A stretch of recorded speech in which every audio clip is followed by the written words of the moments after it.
నోరుంది కదా అని ఎలా పడితే అలా వాడేస్తే ఫలితం ఎలా ఉండబోతోందో రోజా చూస్తుందన్నారు. జగన్ అన్న వదిలిన బాణం వైసీపీనే పొడుస్తుందని, ఆ పోటు దెబ్బ 12% ఓట్లపై ప్రభావం చూపుతుందన్నారు. ఈ ఎన్నికల్లో 175కి 175 అని విర్రవీగే వైసీపీ టైం ఇక అయిపోయిందని ఆపేక్షించారు. ఉమ్మడి ప్రచార కార్యక్రమాలు కలిసికట్టుగా రూపొందిస్తున్నామని తెలిపారు. ఈ నెల 18 నుంచి ప్రచార కార్యక్రమాలను ప్రజల్లోకి తీసుకువెళ్తామని చెప్పారు. కాబట్టి నేను మీతో పాటు ఉంటానండి. మీ జెండా మోసే జన సైనికుడిగానే ఉంటాను. పవన్ కళ్యాణ్ గారు వదిలిన ఇప్పుడు షర్మిల, జగనన్న వదిలిన బాణం షర్మిల అన్నారు, అది కాంగ్రెస్కి వెళ్ళింది. ఇప్పుడు ప్రదేశ్ కాంగ్రెస్ అధ్యక్షురాలు అయ్యి ఒక పోటు పొడుస్తుంది ఇన్ని. అది కొంతమంది డ్రామా అంటారు, కొంతమంది నిజం అంటారు, అవన్నీ మనకు అనవసరం. కానీ ఆ పోటు దెబ్బ దగ్గర 10 to 12% ఓటింగ్ అయితే వెళ్ళిపోద్ది వెనక్కి. సో రేపు కడపలో వైఎస్ షర్మిల గారు అద్భుతంగా గెలిచినా కూడా ఎవరు మాట్లాడే ప్రసక్తి లేదు, అలా ఉంది. సో ఇవన్నీ ఇన్ని రకాలుగా ఉన్నాయి. మేము మా ప్లే ద్వారా మేము ఎవరిని తిట్టం.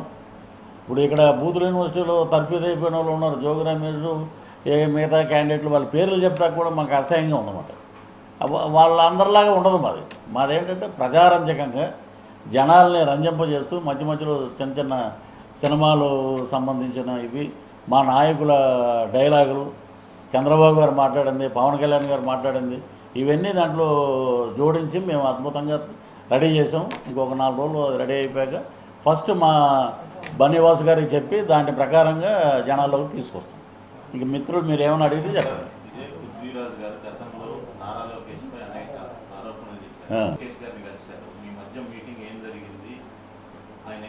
ఆయన నిజంగా ఏంటంటే అప్పుడు ఏంటంటే నేను చెప్పే ఏపీఎంలో చిప్పు దొబ్బినప్పుడు ఎన్నో మాటలు మాట్లాడతాం మనం. చిప్పు కరెక్ట్గా ఉందనుకోండి, అన్నీ కరెక్ట్గా ఉంటాయి. బాబు నువ్వు ఇలా మాట్లాడు అని అంటే అలా మాట్లాడాలి. అక్కడ ఉన్న కొంతమంది వ్యక్తులు ఉన్నారు, మనం పేర్లు అనవసరం చెప్పడం. అన్న నువ్వు అపోజిషన్ అప్పటి నుంచి ఉన్నావు, ఇంకేముంది నువ్వు సినిమాటోగ్రఫీ మినిస్టర్, ఏదో ఒరే మీకు దండం పెడతానరా, నిజమేనరా ఇదంతా అంటే, ఒరే నిజమన్నా నువ్వు అపోజిషన్లో ఉన్నావు, మళ్ళీ రా అన్న నువ్వు, అది అని మళ్ళీ తీసుకొచ్చారు. మేమేం అడగలే, మాకు ఇమ్మనమని ఇచ్చారు. ఇచ్చిన ఎక్కడైనా సరే ఒక పిల్లోడు జన్మనివ్వడానికి 9 నెలలు పడుతుంది, 3వ నెలలోనే మాకు అబార్షన్ అయిపోయి బయటికి పంపించారు.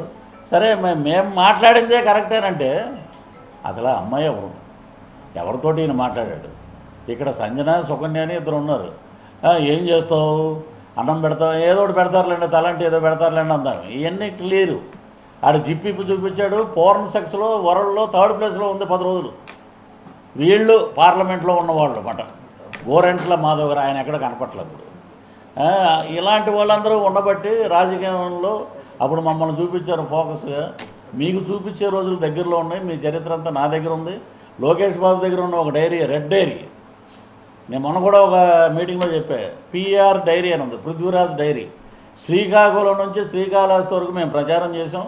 మీరు ఏం దోచుకున్నారు, మీ నియోజకవర్గంలో నీ డబ్బులు ఎంత ఉండే అప్పుడు, ఇప్పుడు ఎంత ఉన్నాయి, దీనికి సమాధానం చెప్పరా నాయన, నువ్వు గెలిచినంత పని, నువ్వు దీనికి సమాధానం చెప్పు, ప్రజలకు సమాధానం చెప్పు. మేము అదే మాట్లాడతాం, మీ అవకతవకల మీదే మేము మాట్లాడతాం. ఇక లోకేష్ గారి విషయం అంటే నిజంగా మేము ఏబిఎన్లోనే చెప్పాం, మీరు చూసారో లేదు, క్షమాపణ అడుగుతున్నాం చంద్రబాబు గారిని, లోకేష్ గారిని, వీళ్ళందరినీ.